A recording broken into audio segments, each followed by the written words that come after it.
یقیناً کفر کیا ان لوگوں نے جنہوں نے کہا کہ اللہ مسیح ابن مریم ہی ہے، حالانکہ مسیح نے کہا تھا اے بنی اسرائیل اللہ کی بندگی کرو جو میرا رب بھی ہے اور تمہارا رب بھی۔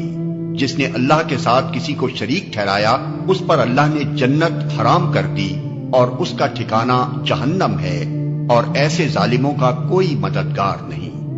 یقیناً کفر کیا ان لوگوں نے جنہوں نے کہا کہ اللہ تین میں کا ایک ہے، حالانکہ ایک خدا کے سوا کوئی خدا نہیں ہے۔ اگر یہ لوگ اپنی ان باتوں سے باز نہ آئے تو ان میں سے جس نے کفر کیا ہے اس کو دردناک سزا دی جائے گی۔ پھر کیا یہ اللہ سے توبہ نہ کریں گے اور اس سے معافی نہ مانگیں گے؟ اللہ بہت درگزر فرمانے والا اور رحم کرنے والا ہے۔ مسیح ابن مریم اس کے سوا کچھ نہیں کہ بس ایک رسول تھا۔ اس سے پہلے اور بھی بہت سے رسول گزر چکے تھے۔ اس کی ماں ایک راست باز عورت تھی اور وہ دونوں کھانا کھاتے تھے۔ دیکھو ہم کس طرح ان کے سامنے حقیقت کی نشانیاں واضح کرتے ہیں، پھر دیکھو یہ کدھر الٹے پھرے جاتے ہیں۔ ان سے کہو کیا تم اللہ کو چھوڑ کر اس کی پرستش کرتے ہو جو نہ تمہارے لیے نقصان کا اختیار رکھتا ہے نہ نفع کا، حالانکہ سب کی سننے والا اور سب کچھ جاننے والا تو اللہ ہی ہے۔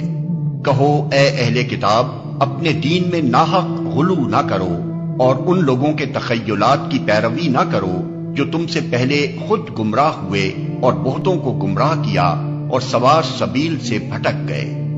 بنی اسرائیل میں سے جن لوگوں نے کفر کی راہ اختیار کی ان پر داؤد اور عیسیٰ ابن مریم کی زبان سے لعنت کی گئی، کیونکہ وہ سرکش ہو گئے تھے اور زیادتیاں کرنے لگے تھے۔ انہوں نے ایک دوسرے کو برے افعال کے ارتکاب سے روکنا چھوڑ دیا تھا۔ برا طرز عمل تھا جو انہوں نے اختیار کیا۔ آج تم ان میں بکثرت ایسے لوگ دیکھتے ہو جو اہل ایمان کے مقابلے میں کفار کی حمایت اور رفاقت کرتے ہیں۔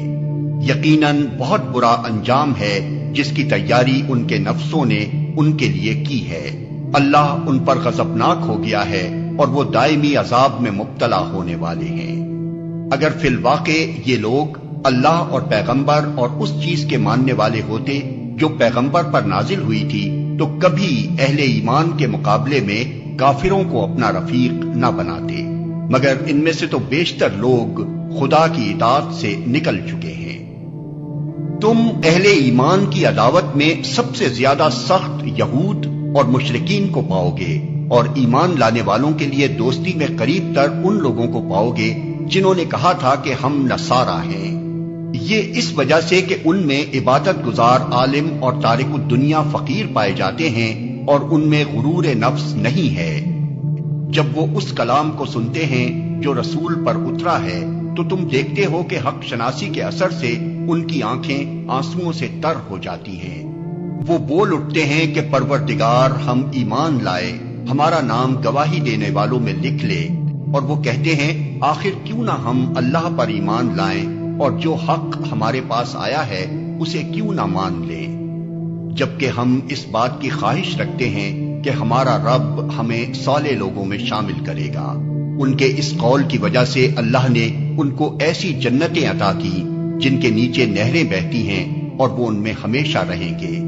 یہ جزا ہے نیک رویہ اختیار کرنے والوں کے لیے۔ رہے وہ لوگ جنہوں نے ہماری آیات کو ماننے سے انکار کیا اور انہیں جھٹلایا تو وہ جہنم کے مستحق ہیں۔